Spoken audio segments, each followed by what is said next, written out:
कर भला तो हो भला। दोस्तों, यह कहावत तो आपने कई बार सुनी होगी, लेकिन कभी इस सच होते हुए देखा है? अगर आप दूसरों के साथ अच्छा व्यवहार करेंगे और उनके लिए अच्छे काम करेंगे तो आपके साथ भी अच्छा होगा। हम जैसा व्यवहार दूसरों के साथ करते हैं, अच्छा या बुरा, वैसे ही हमारे साथ होता है। नमस्ते दोस्तों, स्वागत है आप सभी का हमारे YouTube चैनल बुद्ध ब्लेसिंग में। एक समय की बात है, एक बार बुद्ध के शिष्य अनंत ने उनसे पूछा, गुरुदेव, जीवन में सच्चे धर्म का क्या मतलब होता है? और कर भला तो हो भला, इसका क्या तात्पर्य है? तब बुद्ध कहते हैं, मतलब यही है कि तुम जो करो उससे दूसरों का हित होना चाहिए। और बुद्ध ने कहा कि चलो, इसका मतलब मैं तुम्हें एक कहानी के माध्यम से समझाता हूं। देवभूमि राज्य में एक नवविवाहिता शादीशुदा पति पत्नी रहते थे, जिनका व्यापार मिट्टी के खिलौने बनाकर बेचना उनका काम था। हर बार की तरह अंश ने खिलौने बनाए और अपनी पत्नी मान्यता को दिखाने लगा और कहने लगा कि आज के मेले में तो सारे खिलौने बिक जाएंगे। तब मान्यता कहती है, हाँ, खिलौने बने तो अच्छे हैं, लेकिन बहुत कम खिलौने हैं, ये तो मेले में जाते ही बिक जाएंगे। तुम पूरे दिन क्या करोगे? तब अंश ने कहा, तुम सही कह रही हो, इतने खिलौने से क्या होगा हमें, और मिट्टी के मूर्तियां बनानी चाहिए, लेकिन मिट्टी खत्म हो गई है और अभी मिट्टी लाने के लिए साहूकार के खेत से मिट्टी लानी होगी। मैं मिट्टी लेकर आता हूं, तब तक तुम इनका ध्यान रखो। तब मान्यता कहती है, साहूकार, क्यों, यही पास से ले आओ। अंश कहता है, साहूकार के खेत की मिट्टी से खिलौने चिकने और काफी अच्छे बनते हैं, उनके खेत की मिट्टी काली है। तब मान्यता ने कहा, ठीक है, जाकर जल्दी आना, किसी के साथ काम करने मत बैठ जाना, और साहूकार को पहले ही पूछ लेना, वरना वह बाद में पैसे मांगने लगे। इतना सुनकर अंश वहां से निकलने लगा। वह काफी बोला था, जिसका फायदा गांव वाले उठाते और उसे अपना काम करवा लेते। तब साहूकार का मुनीम अंश से पूछता है, अरे यहां कैसे आना हुआ? अंश मुस्कुराते हुए कहा, मुनीम जी, मैंने सुना है आपके तालाब वाले खेत की मिट्टी काफी अच्छी है, तो अगर आप इजाजत दें तो मैं ले लूं, क्योंकि आपकी मिट्टी से मेरे खिलौने काफी अच्छे बनते हैं। तब मुनीम मन ही मन सोचता है, अरे साहूकार ने वैसे भी मुझे उस खेत के कुएं को खोदने के लिए कहा है, तो क्यों ना मैं इस बेवकूफ से करवा लूं? वैसे भी सारे गांव का बोझा उठाते हुए घूमता है, क्यों ना मैं भी बहती गंगा में हाथ धो लूं। मुनीम ने कहा, अरे अंश बेटा, इसमें क्या पूछना, तुम तो जाकर कभी भी ले सकते हो, और वैसे भी साहूकार तुम्हें काफी अच्छा समझते हैं। और हां, तुम पूछने आए ही हो तो मैं तुम्हें एक राय देना चाहता हूं। तुम्हें खिलौने बनाने के लिए नरम और चिकनी मिट्टी चाहिए होगी, ना तो तुम एक काम करो, साहूकार जी के खेत में एक सूखा हुआ है, तो तुम उसे कुएं से 20-25 टोकरी मिट्टी निकाल लोगे तो तुम्हें वहां पर सूखी गीली मिट्टी मिल जाएगी। तब अंश ने कहा, मुनीम जी, आज तो मुझे मेल जाना है, आज मैं कुछ मिट्टी निकाल लूंगा और कल जाकर सारे सप्ताह की मिट्टी ले जाऊंगा। मुनीम ने कहा, जैसी तुम्हारी मर्जी। और अंश के जाते ही सोचने लगता है, मामूली सी मिट्टी देकर उससे कुआं खुदवा लिया, इससे साहूकार भी खुश हो जाएंगे और मेरी प्रशंसा भी करेंगे। अंश साहूकार के खेत में एक दिन के लिए मिट्टी लेकर अपने घर चला गया और खिलौने अच्छी तरह से बनाकर मेले में बेच कर आया, जिससे उसकी अच्छी कमाई हो गई, जिससे वह बहुत खुश हो गया और मान्यता को मुनीम की सारी बातें बताने लग गया कि मुनीम जी ने कितने अच्छे तरीके से उसे समझाया और उन्होंने इतनी मिट्टी के कुछ भी मूल्य नहीं लिया और ढेर सारी मिट्टी ले जाने के लिए बोला है, और वो भी बिना किसी पैसों के। कल ही जाकर मिट्टी ले आऊंगा। अगली सुबह होते ही अंश कुएं की तरफ निकलता है और जाकर खुदाई करने लगता है। वह कुएं के अंदर से लगभग 15-20 हाथ खोदता है। जैसे ही अगला गड्ढा करने को जाता है तो उसे किसी चीज की टकराने की आवाज आई। जब उसने अपने हाथों से मिट्टी हटाई तो उसे एक घड़ा दिखाई दिया, जिसमें काफी पुरानी सोने की मुद्रा आई थी। अंश एकदम से कांपने लगा, उसे कुछ भी समझ में नहीं आ रहा था। फिर भी उसने सोचा, इसे घर लेकर जाता हूं, बाद में सोचूंगा। अंश पहले ही इतने सोने के सिक्के देखकर घबरा गया था, लेकिन वह जैसे तैसे उस घड़े को लेकर अपने घर आ जाता है। तब उसकी पत्नी उससे पूछती है, तुम सूर्योदय पर घर से निकले थे और अब सूर्यास्त का समय हो चुका है, तुम मिट्टी लाने गए थे या कुआं खोदने गए थे? क्या मिट्टी लेकर आने में इतना समय लगता है? और इतने समय से तुमने सिर्फ एक हांडी मिट्टी ले आए हो। तब अंश ने उसे धीरे बोलने को कहा और सोने की मुद्राएं दिखाई।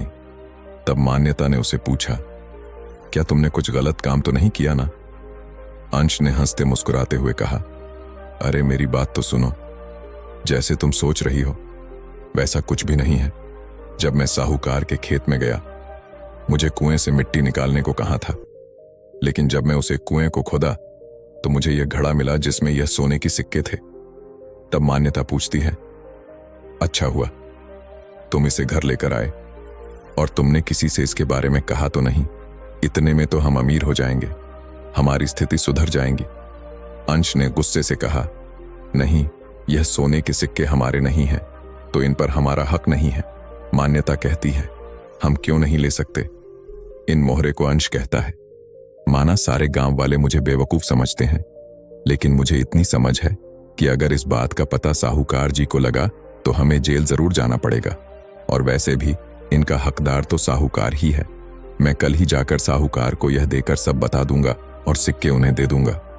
मान्यता ने कहा, ठीक है, अब जाकर स्नान कर लेना, मैं तब तक इन्हें छुपा कर रखती हूं। मान्यता मन ही मन सोचती है, यह आदमी तो इतना ईमानदार है, अगर मैं इसके सामने एक भी सिक्का लूं तो चिल्ला पड़े। क्यों ना मैं ही कुछ सिक्के निकाल के रख लूं और कुछ सिक्के निकाल कर रख लेती है। अंश वह घड़ा लेकर कुछ ही देर बाद साहूकार के घर निकल जाता है। तब साहूकार तो घर पर नहीं थे, लेकिन मुनीम आंगन ही था। तब वो अंश के हाथ में घड़ा देखकर उसे पूछता है, अरे बेटा क्या हुआ, मिट्टी चाहिए क्या? जाओ वही कुएं से ले आओ। तब अंश कहता है, नहीं मुनीम जी, मैंने मिट्टी कल ही ले ली और मुझे कल मिट्टी खोदते समय यह घड़ा मिला जिसमें मुझे यह सोने के सिक्के मिले हैं। तब मुनीम हैरान हो गया और सारा वाक्य सुनने लगा। उसे तो विश्वास ही नहीं हो रहा था। तब अंश कहता है, मुझे यह घड़ा साहूकार जी को देना है, मगर वह तो घर पर नहीं है। लेकिन अच्छा हुआ मुनीम जी, मुझे आप ही मिल गए। आप ये घड़ा ले लो और साहूकार जी को दे देना। मुनीम कहता है, हाँ बिल्कुल, मैं ये साहूकार जी को दे दूंगा, ये तो मेरा फर्ज है। और हाँ, इसके बारे में किसी भी गांव वाले से मत कहना और किधर भी इसका जिक्र मत करना, तुम तो बड़े ईमानदार हो। अब तुम जाओ, मैं ये हांडी सेठ को जरूर दे दूंगा। सोने के सिक्के देखकर अंश वहां से निकल जाता है। तभी मुनीम सोचता है, मेरी अक्ल क्या घास चरने गई है, जो मैं ये सब कुछ साहूकार को दे दूंगा। अगर मैं ये सब साहूकार को दे दूंगा तो मेरे पास क्या वही बचेगा। इतने दिन काम करके भी मुनीम ही बना रहा हूं, अब मैं भी इसे अपने पास से रख लूंगा और साहूकार के जैसा सब कुछ खरीद लूंगा। घर, खेत, गाड़ी, बंगला सब खरीद लूंगा और गांव का सेठ बन जाऊंगा। और किसी को कुछ पता चलने से पहले ही उस बेवकूफ अंश को फंसा दूंगा। वैसे भी उसकी बात का कोई यकीन नहीं करता, उसे फंसाकर मैं इससे मुक्त हो जाऊंगा। वह क्या दिमाग पाया है। मैंने अगले दिन उधर भोला अंश अपनी रोज की तरह खिलौने बेचने जा रहा था और अपनी पत्नी मान्यता से कहा, हाँ लगता है आज रात को देर हो सकती है, जब तक सारे खिलौने नहीं बिकते मैं नहीं आ पाऊंगा। मान्यता भी कहती है, पता है आपकी ईमानदारी का फल आपको जल्दी ही मिलेगा। इतनी मेहनत से बने खिलौने जल्दी बिक जाएंगे और मैं भी घर के काम करके खाना लेकर जल्दी आ जाऊंगी। इतने में मुनीम साहूकार को लेकर अंश के घर आता है और उस पर इल्जाम लगने लगता है। मैंने कल इसे अपने खेत में से कुछ ले जाते हुए देखा है। जब मैं इसके पीछे आया तो मुझे इसके आंगन में से एक सोने की मुद्रा मिली। इसका साफ साफ मतलब है कि इसे जरूर हमारे खेत में से कुछ मिला है और मैंने इन दोनों को कल बात करते हुए सुना था। अब उनके घर की तलाशी लेनी चाहिए। मुनीम ने सिपाही को बुलाया। तब मान्यता डरने लगी और तलाशी से मना कर रही थी। तब अंश ने सारी घटना साहूकार जी को सुनाई और कहा, जब मैं आपके खेत के कुएं में खुदाई कर रहा था तब मुझे सोने के सिक्के मिले तो थे और मैंने वह सिक्के मुनीम जी को लाकर दिए थे। साहूकार को मुनीम पर भरोसा था, इसीलिए उसने मुनीम की बात को ही सच माना था और अंश से कहा कि मैं तुम्हारे घर की तलाशी लेना चाहता हूं। अंश कहता है, क्यों नहीं, आप जरूर मेरे घर की तलाशी ले सकते हैं, क्योंकि मुझे जो मिला था मैंने वह मुनीम जी को लाकर दिया था।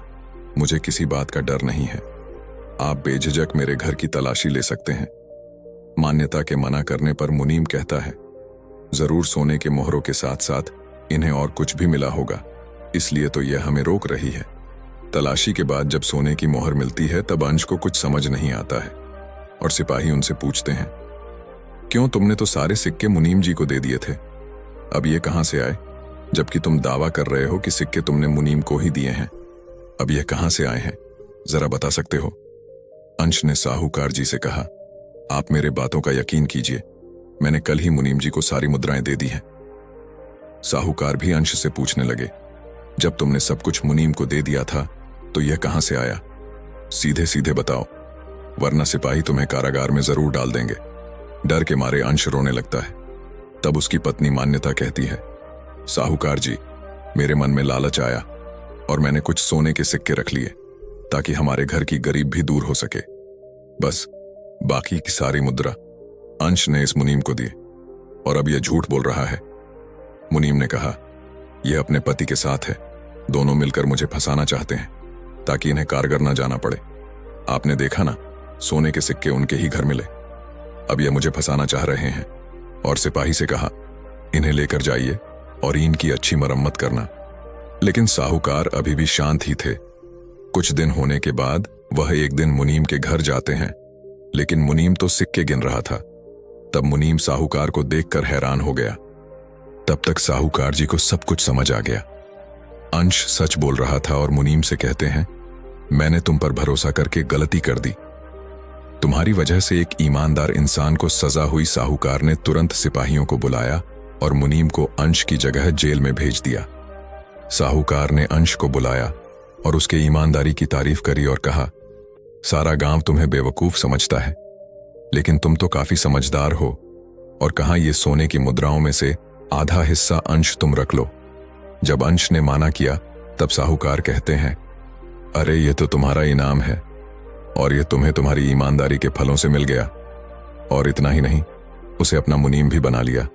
इसलिए कहते हैं, कर भला तो हो। भला बुद्ध ने अनंत से पूछा, अनंत कुछ भी हो जाए, हमें अपनी अच्छाई का प्रमाण देना चाहिए। अगर तुम लोगों का हित सोचोगे तो तुम्हारा भी हित अवश्य ही होगा। और हां, हर मनुष्य को अंश की तरह सोचना चाहिए, ना कि उस मुनीम की तरह। इस पर अनंत ने पूछा, लेकिन गुरुदेव, अगर दूसरों का भला हमारे लिए नुकसानदायक हो? तो बुद्ध ने मुस्कुराते हुए कहा, ऐ अनंत, जो लोग हमारे लिए बुरा चाहते हैं उनके लिए हमें भी बुरा नहीं सोचना चाहिए, बल्कि हमें उन्हें समझने की कोशिश करनी चाहिए और उन्हें सहायता देनी चाहिए। दोस्तों, कहानी अच्छी लगी तो हमारे चैनल को सब्सक्राइब करें। धन्यवाद।